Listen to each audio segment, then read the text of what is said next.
47 000 étudiants étrangers en situation de non-conformité.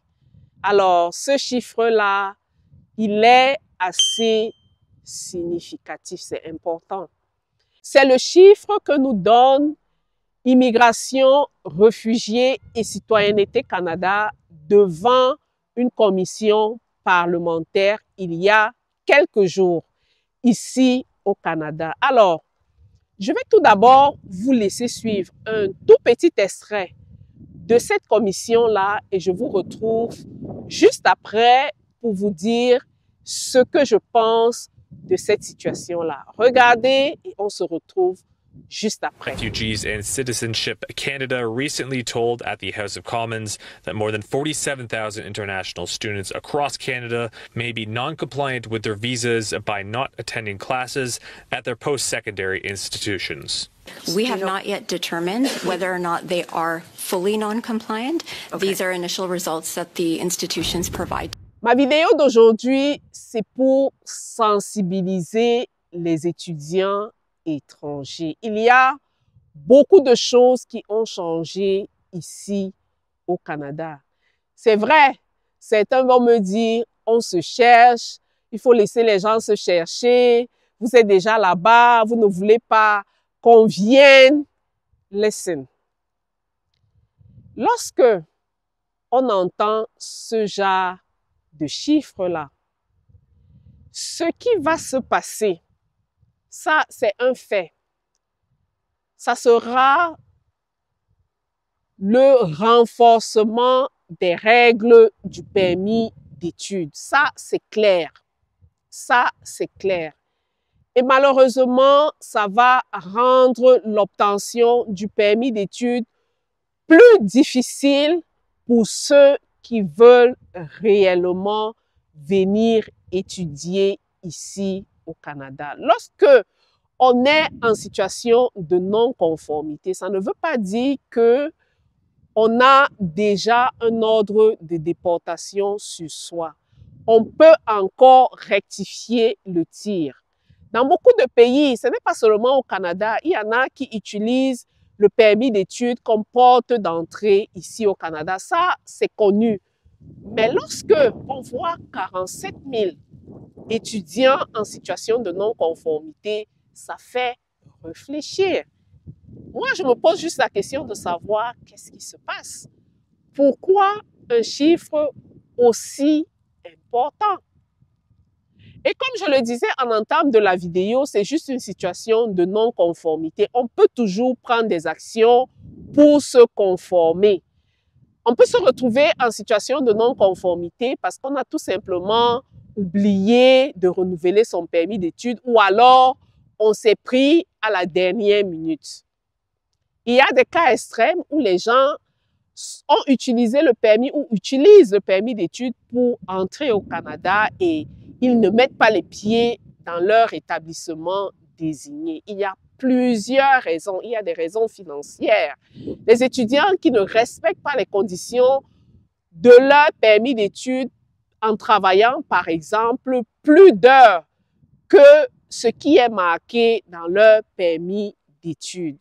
Alors, pour ceux qui ne sont pas encore ici au Canada et qui veulent venir étudier et qui veulent faire leur démarche pour obtenir un permis d'études. Je sais que dans beaucoup de pays, on aime lorsqu'on nous raconte des histoires. On aime les gens qui nous promettent le ciel alors qu'ils ne sont pas capables d'aller toucher les nuages. Ça, c'est connu. Mais pour tous mes abonnés et tous ceux qui me suivent, ils savent que sur ma chaîne, on ne peint rien en rose.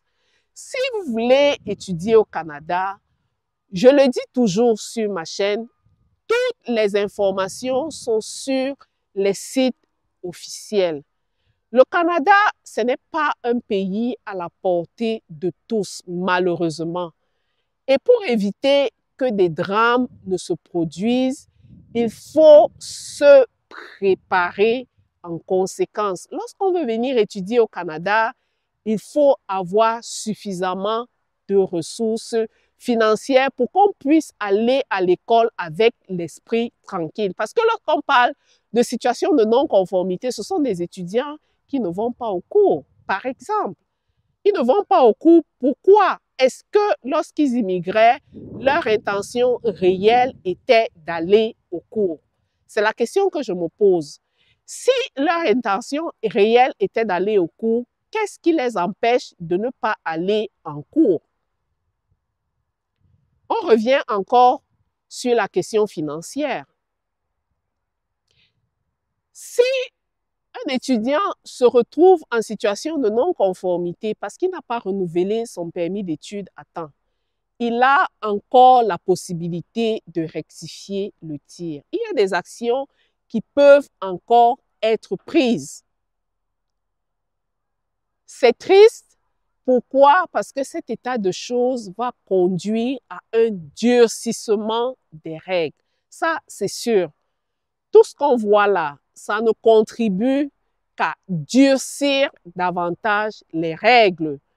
Et je trouve dommage pour ceux qui veulent vraiment venir étudier ici au Canada. Alors, pour ne pas, je dirais, enlever la joie aux gens, lorsque on s'apprête à immigrer au Canada, il y a plusieurs streams, comme on dit en anglais, il y a plusieurs courants d'immigration qu'on peut emprunter dépendamment de son profil.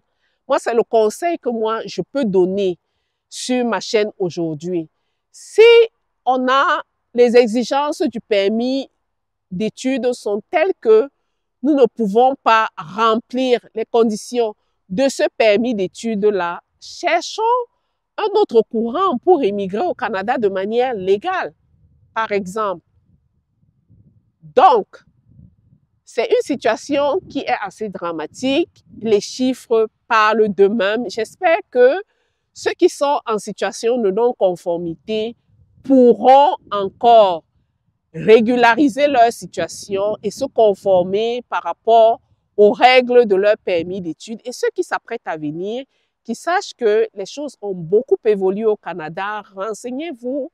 Franchement, ayez suffisamment de moyens pour ne pas qu'on se retrouve tout le temps indexé par cet état de choses-là. Je vous remercie beaucoup d'avoir suivi ma vidéo. Likez, partagez, abonnez-vous et on se retrouve sur une prochaine vidéo. Bye.